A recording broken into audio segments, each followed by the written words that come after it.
So acrylic painting basics. What does that mean?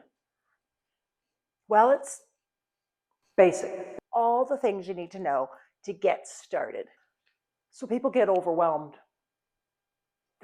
Brushes. There are so many brushes and so little time. I like the cheap chip brushes. That's what these are called, chip brushes. I like to eat chips. Shouldn't eat chips, but I like to eat chips. These are brushes. They come in different sizes. This is one of my favorite sizes right here. This is a 1-inch flat, nice brush. Once it's wet, you can get lines with it, all kinds of things. It's like your sword. So FILBERT brushes are rounded. This one's been used a bit, so it's a little askew. So there's different sizes, of course, of every kind of brush. My favorite brush for blending, besides my fingers, because I like my fingers, this is actually a makeup brush. But they're so soft and bushy, and that really helps you when you're trying to blend. Round brushes. They have many, many uses. They can actually be used for blending. They can be used for making lines as well. Smaller ones for more detail, larger ones for bigger detail. Rocket science, man, I swear. And then last, I did want to show you a couple of my liner brushes. Liner brushes are good for lines. See what I did there? Sponges. So sponges are great for getting down a lot of paint or for making texture marks, funky marks. I have 2 palette knives here. They're plastic. You can get these in metal too. Smaller one, a little bit bigger, longer one. Just if you want a smaller area, bigger area. It's not rocket science, right? Putty knives, especially if you're working with a larger canvas and you're moving around a lot of paint really quickly, these are great. These little guys called catalysts. Anyway, the company's called Catalyst. Just kind of works like a knife, but I like the way it feels in the hand and the way you can kind of move like this, do fun things, which I will demo as well, that you cannot do with a regular palette knife. This is just a toothbrush, not the kind I use in my mouth, just a normal old toothbrush. And I use it for flicking paint. So that's basically the tools. Then as far as paint, I recommend when you're starting just to buy primaries. Yellow, blue, and this is magenta. I like magenta because I'm not a red lover. But the reason I recommend primaries only when you're starting is because you can go nuts and buy a lot of paint. And so if you're going to do that, it's tempting to cheap out on paint. Don't do it. I mean it. Don't do it. You're better to buy less paint, but good paint, than to buy a lot of dollar store paint. But I like Chroma Artist Acrylics, and they're a Canadian company, which is fun. They're just so high pigmented and they're so beautiful that you need a quarter probably of these than you would a cheaper paint. That's the reason why you don't want to cheap out. You want the lots of pigment because pigment is what makes the colors sing. That's great. But of course, you'll also need a few other colors besides primaries, but they're not really colors. You need white. Sometimes I cheap out on white. This is Artist Loft's brand because white doesn't have pigment anyway, so you can get away with cheaper white. That's my opinion. I'm sticking to it. And you will also need black. This is raw umber, which is a fancy way of saying brown, dark brown. As you can see, it's very dark brown. You can make a lot of different neutrals using this. All right, that is your tools and your paints. Other than that, of course, you will need paper towels, or I like rags. Repurpose old clothing. It's great. Saves the landfills, right? You will also need palettes. You can get this paper that has terrible palette. Terrible? Not terrible. Not terrible. terrible. Terrible. It tears. So yes, they do go in the garbage, so it's not the most green option, but it's an option. You can also buy a acrylic plastic sort of palette. I don't do that because I suck at cleaning them. And if you don't clean them, you end up with this lumpy, weird old palette with caked on paint, which is really hard to clean. And I just don't do it. So what I most commonly use, plexiglass. Don't you love that sound? It's a great sound. It goes in the front of a canvas pack oftentimes to protect the canvas from getting punctured in the store. And so what are you going to do with them? You're going to throw them out or repurpose them. For your purposes, you can wipe it off and reuse it as many times as you want if you're good at wiping it off and keeping it clean, like I am not. I'm just not. The other thing you need, must have a spray bottle. Spray bottles are my best friend. They help keep paint workable. So you spray your palette with it, keeps it workable, keeps it wet, in other words, usable, whatever word you want to use. The other thing is it can create really funky effects, which I always love. So I never paint without a water bottle, water spray bottle, never ever.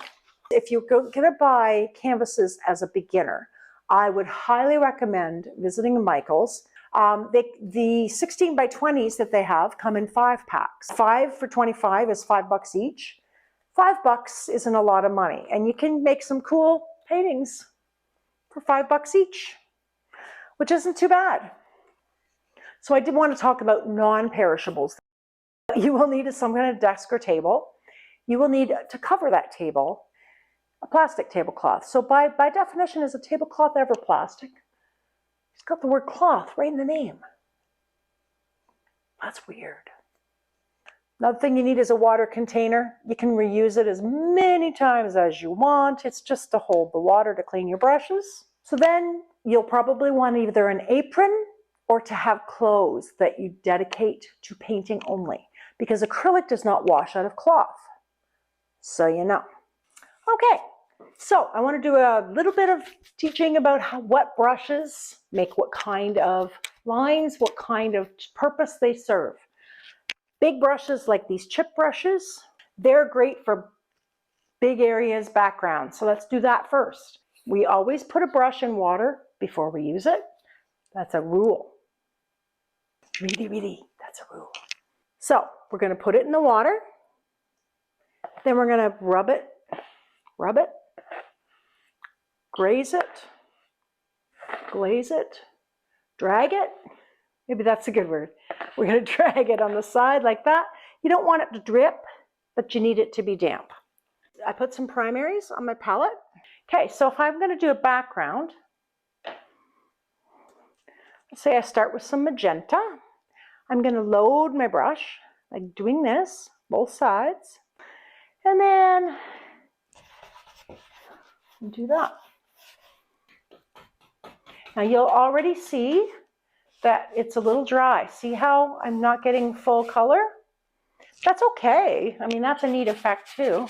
You can also kind of brush with the side, but this is kind of the kind of marks that brush makes.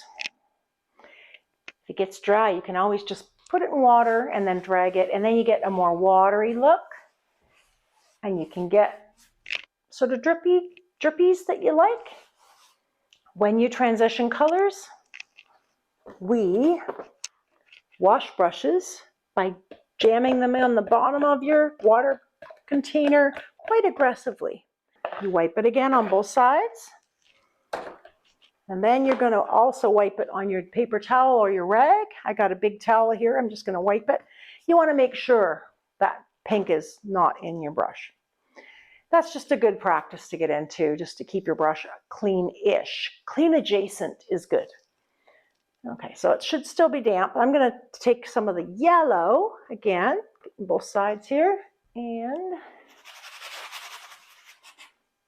you notice I can do like this. I can do just a straight up brush like this. You can do circulars, which are fun. You'll notice them blending. And guess what? When you blend pink or red with yellow, you're going to get some shade of orange. So now you can see that my background has got some oranges, which is kind of fun. I can show you a little bit about what a spray bottle does. You can spray that, and then you might not see it right away, but you're going to get some nice drips, which drips are always fun. You can also, once you spray, spread the paint around a little more. You can do sideways. Look at all the different marks you can get with one brush. It's actually quite amazing, really. You'll also find when you spray with water, you can blend a little bit nicer. Get some really cool watery blends, almost like a watercolor effect, which is really funky. By the way, I'm not making a painting I'm going to keep. I'm just demoing techniques. Let's spin her around. I'm using an artistic easel, so I can do that.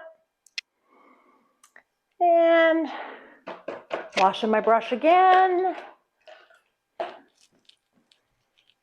And I'm then going to add blue, both sides, get it nice and loaded. And I'm going to make some blue. And guess what? If you go blue over that yellow, which is still wet, by the way, you get some nice greens, which I like. Cool. If you put blue over pink, you're going to get some purple. Now look at that nice purple down here.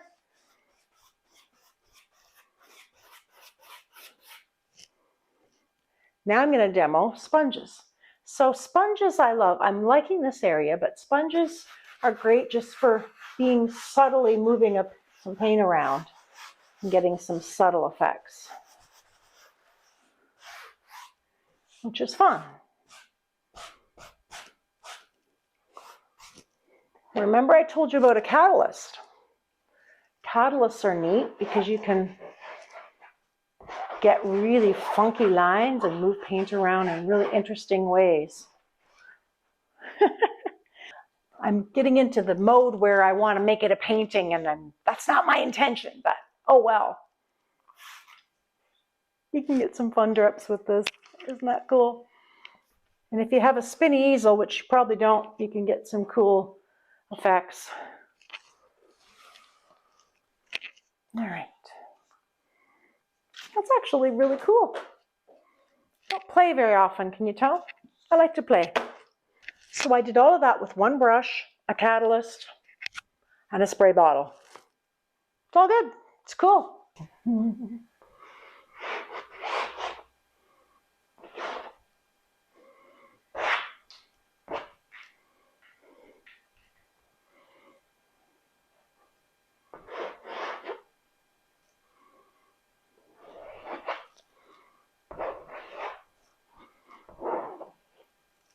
So I just have a little quickie.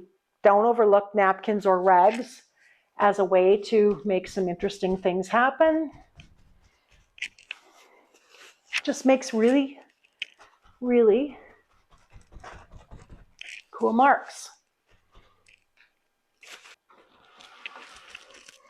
Just so you know you don't have an artistic easel, but you can just pick up your painting and move it around. That's the easier way to do it. Well, maybe not easier, cheaper. So I showed you the catalyst. This is a normal palette knife. So you can use a palette knife to put on paint or to take it back off. So right now, first I'm going to show you how to take it off. Similar to what you just saw me do with the catalyst, you can carve into whatever paint's still wet. With that wet paint, just moves it around in such interesting ways, and just playing with what you can get that knife to do. So if you were going to use a knife to put paint on a canvas, so you would take your knife, like so. You would push it down on top of the paint and pull it towards you so that you get paint on the bottom of the knife. So we can set it on there. Now my canvas is pretty wet. I might put some coming down from the top. It's a little tricky. Usually the canvas would be dry when I do this, but I didn't want to wait, so I didn't. So that's using a palette knife. Putty knives, the same, only bigger. You could get paint on the bottom of that. You can even get different colors, which is sometimes cool. Drip makes contact and then drag it.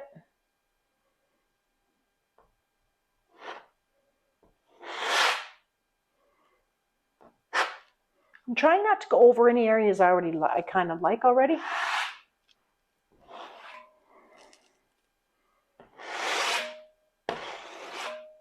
But again, you can make lines and you can do some funky things. So I did tell you about the catalyst with the ridges. You can do some really funky things with that.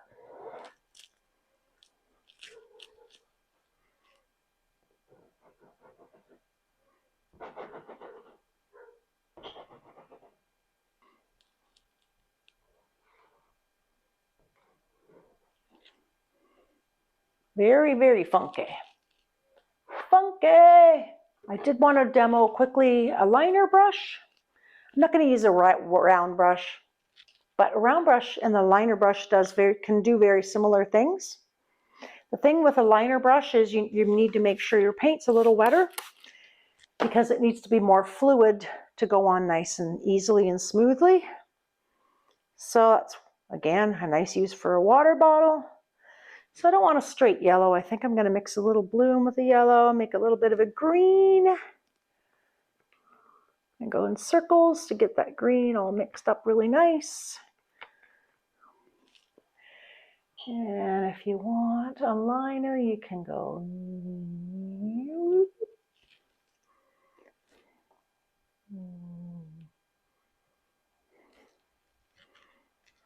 I dipped it in my water because it wasn't going on really nice.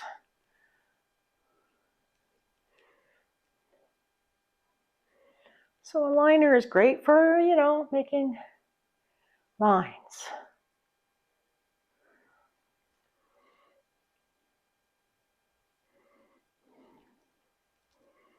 Which is kind of funky. Yeah, it keeps drying up on me. Let's do this. This is kind of crazy when you're teaching because I can't think and teach at the same time. So that's a little demo of what liners can do. So we made that with very few supplies and just 3 colors. So, you know, it's not probably wall worthy, but it has some fairly interesting areas. Just for fun. It's a little tour. Really liking this middle section here. Yeah. There you go.